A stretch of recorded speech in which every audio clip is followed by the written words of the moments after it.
Hello guys, मेरा नाम है वैभव और स्वागत है आपका मेरे brand new YouTube channel science behind everything पर, जहां हम साइंस और टेक से रिलेटेड ढेर सारी बातें करते हैं। अगर आपको भी साइंस और टेक में इंटरेस्ट है तो फटाफट से मेरे चैनल को सब्सक्राइब कर दीजिए और हाँ, बेल आइकन दबाना मत भूलिएगा। So let's get straight into the video, मगर उससे पहले इंट्रो।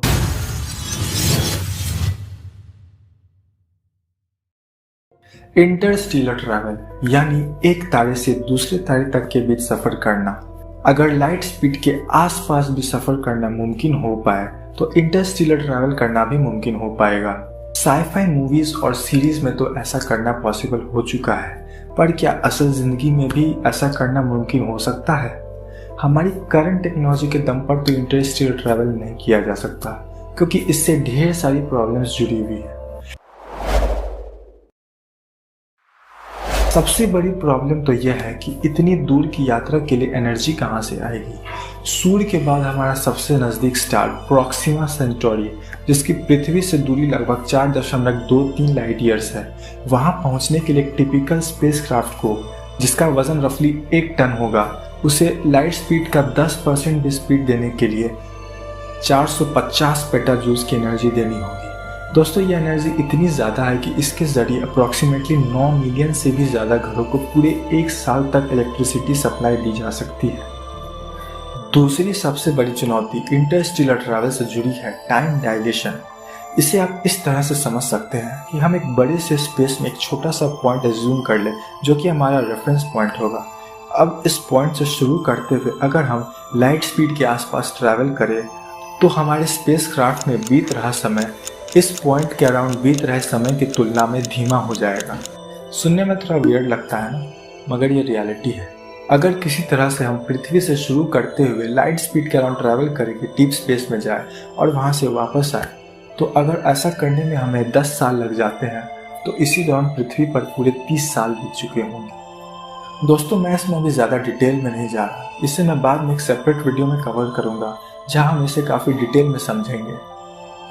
इन सब तमाम चुनौतियों को साइड में रखते हुए अगर हम इंटरस्टेलर ट्रैवल करने का सोचें तो इस पर ऑलरेडी काफ़ी इंटरेस्टिंग कॉन्सेप्ट्स और आइडियाज़ प्रपोज करी जा चुकी हैं। तो चलिए बारी बारी से हम इनमें से कुछ इंटरेस्टिंग आइडियाज़ को देखते हैं और इसे समझने की कोशिश करते हैं। Nuclear pulse propulsion rockets. इस थ्योरी के अकॉर्डिंग एक रॉकेट को थ्रस्ट देने के लिए न्यूक्लियर बॉम्ब्स का इस्तेमाल करा जा सकता है। जी हाँ, आपने सही सुना। लेट 1930s में यूएस गवर्नमेंट ने प्रोजेक्ट ओरियन नाम के एक प्रोजेक्ट को स्पॉन्सर किया, जो कि इसी आइडिया पर बेस्ड था। इसके पीछे की वर्किंग कुछ ऐसी थी कि रॉकेट को थ्रस्ट देने के लिए उसकी बैक साइड पर 200 मीटर की कुछ दूरी पर न्यूक्लियर बॉम्ब्स एक्सप्लोड करी जाएंगी। रॉकेट के बेस का काम कर रहा प्लेट इस एक्सप्लोजन से निकले इम्पैक्ट को अपने ऊपर लेगा और रॉकेट बेहद तेज गति से शूट होता चला जाएगा। यही प्रोसेस कुछ इंटरवल्स पर रिपीट होता जाएगा और रॉकेट लाइट स्पीड के अराउंड पहुंचने लग जाएगा। इस प्रोजेक्ट को रियलिटी में भी बदलना शायद पॉसिबल हो पाता, मगर अगस्त 1963 में यूएस गवर्नमेंट ने न्यूक्लियर बैन ट्रीटी को साइन किया, जिसके बाद प्रोजेक्ट ओरियन को इल्लीगल करार कर दिया गया। जैसा कि बिल्कुल नाम से ही पता चलता है कि इस मेथड में रॉकेट को थ्रस्ट देने के लिए आयंस का इस्तेमाल करा जाता है। दोस्तों, मैं आपकी जानकारी के लिए बता दूं कि एक न्यूट्रल एटम को इलेक्ट्रॉन देने या उससे इलेक्ट्रॉन निकालने पर एटम चार्ज्ड हो जाता है। इसी चार्ज्ड एटम को आयन कहते हैं। आयन थ्रस्टर में एक बड़ा सा डिस्चार्ज चेंबर होता है, जहां सारे रिएक्शंस हो रहे होते हैं। इस चेंबर के एक छोर पर प्रोपेलेंट इंजेक्टर लगा होता है, जो न्यूट्रल एटम्स रिलीज करता है, जो कि इस केस में ज़ीनॉन है। इस इंजेक्टर के साथ ही डिस्चार्ज कैथोड लगा होता है, जो कि चेंबर में इलेक्ट्रॉन्स रिलीज करते हैं।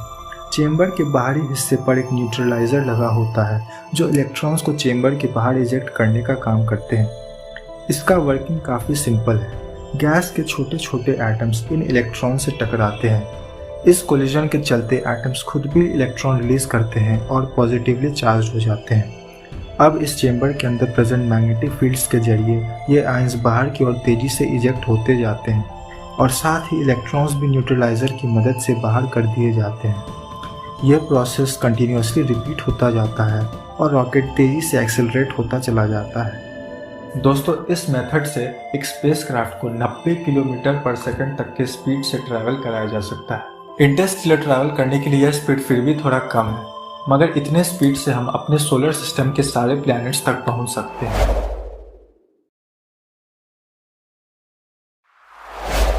गाइस, बुसार्ड रामजेट एक्सपेरिमेंट एक काफी इंटरेस्टिंग कॉन्सेप्ट है रॉकेट प्रोपल्शन का।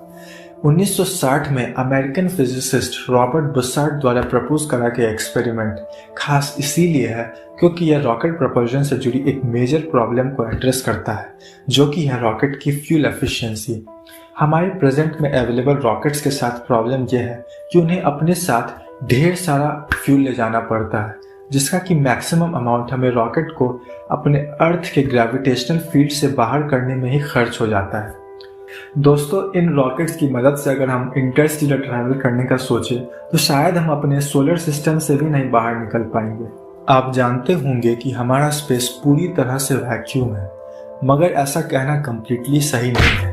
रियलिटी में हाइड्रोजन गैस के 1 से 2 मॉलिक्यूल्स पूरे स्पेस में हर क्यूबिक सेंटीमीटर में फैले हैं। बुसार्ड रामजेट मेथड का एम इन्हीं हाइड्रोजन एटम्स की मदद से न्यूक्लियर एनर्जी प्रोड्यूस करना है, जो कि रॉकेट के लिए एक अनलिमिटेड सोर्स ऑफ फ्यूल का काम करेगा। तो अब बात इसके वर्किंग पर करते हैं। इस रॉकेट के एक एंड पर बड़ा सा कलेक्टर लगा होगा, जो कि हाइड्रोजन एटम्स को कलेक्ट करने का काम करेगा। इस कलेक्टर के अंदर इलेक्ट्रोमैग्नेटिक फील्ड्स भी जनरेट हो रहे होंगे, जो कि हाइड्रोजन एटम्स को लगातार आयनाइज भी कर रहे होंगे। अब इन चार्ज्ड हाइड्रोजन एटम्स को मैग्नेटिक फील्ड्स के जरिए अंदर की तरफ डायरेक्ट कराया जाएगा, जहां पर न्यूक्लियर रिएक्शंस हो रहे होंगे। इस न्यूक्लियर रिएक्शन से काफ़ी लार्ज अमाउंट में एनर्जी प्रोड्यूस होगी, जो कि रॉकेट को थ्रस्ट देने का काम करेगी और रॉकेट बेहद तेज़ गति से शूट होता चला जाएगा। तो आज के लिए बस इतना है। उम्मीद करता हूँ आपको आज का वीडियो काफ़ी इंटरेस्टिंग लगा होगा, आपको काफ़ी कुछ सीखने मिला होगा। तो मिलते हैं आपसे अगले वीडियो में, तब तक के लिए हैव अ गुड डे।